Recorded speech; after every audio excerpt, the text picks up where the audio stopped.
Salut tout le monde, nouvelle vidéo, courte vidéo. Je vous ai choisi trois valeurs que ProRealTime m'a proposées parmi les valeurs françaises populaires.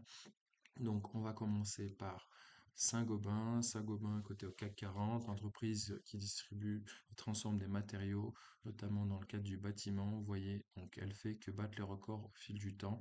Donc on est actuellement à 77,70 €. Elle est au-dessus de toutes les moyennes mobiles que j'ai tracées, donc 13, 34 et 50 périodes. On est en graphique journalier. Et donc, si jamais une correction, comme on peut le voir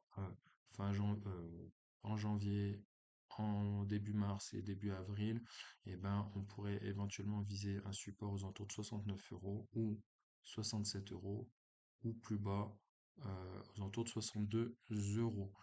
Euh, Après, si vous voulez rentrer sur le site à 70 €, c'est possible aussi, hein. Vous voyez que c'est une tendance sociale long terme, ça a l'air d'être une très belle valeur. Passons maintenant à Amundi. Amundi, comme vous pouvez le voir, Amundi, pardon, secteur ST microélectronique, excusez-moi, donc secteur des semi-conducteurs. Voilà, elle évolue régulièrement dans un trading range de long terme. Là, en fait, on va surtout retenir un support majeur aux alentours de 35 € et le all-time high, donc le plus haut historique, aux alentours de 50 €, 50,50 € il me semble, sachant que la valeur actuellement, elle est à 37,20 €. Vous voyez, on est plutôt sur une tendance baissière, on est en dessous des moyennes mobiles. Donc, pour ceux qui rechercheraient éventuellement de passer de 35 € à 50 € pour ceux qui y croient, eh ben, ça ferait plus 15 € et donc, du coup, ça ferait presque aux alentours de 40% de performance, enfin de potentiel, voilà, 42,42% exactement. Et enfin, terminons sur Crédit Agricole. Crédit Agricole, donc secteur bancaire, comme le BNP, comme la BNP, comme la Société Générale.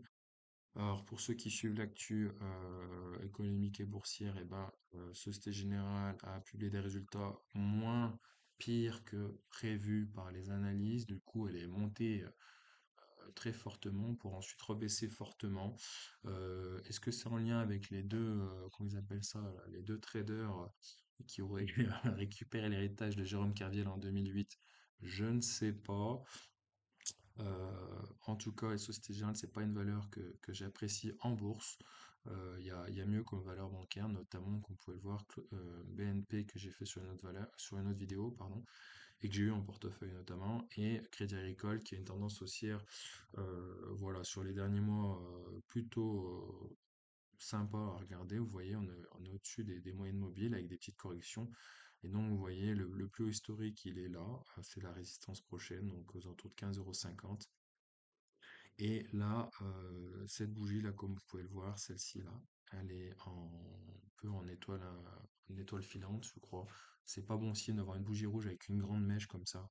Donc, ça veut dire que probablement ça a baissé. Et puis, vous voyez, on le voit que ça fait plusieurs fois qu'il y a ce schéma-là représenté, là, ces bougies représentées. Donc, je pense qu'elle va rebaisser un peu. Et donc, il faudrait viser un support aux alentours de voilà, 13,50 €, voire un autre aux alentours de 12,90 € et le plus bas plutôt aux alentours de 11,80 €, 11,70 €. Mais voilà, déjà attendre qu'elle redescende à ses supports et si elle les casse, ben, voir les supports en dessous. Euh, voilà, c'est déjà la fin de cette vidéo. N'hésite pas à t'abonner, à liker, à partager et puis je te dis à bientôt pour une nouvelle vidéo. Salut!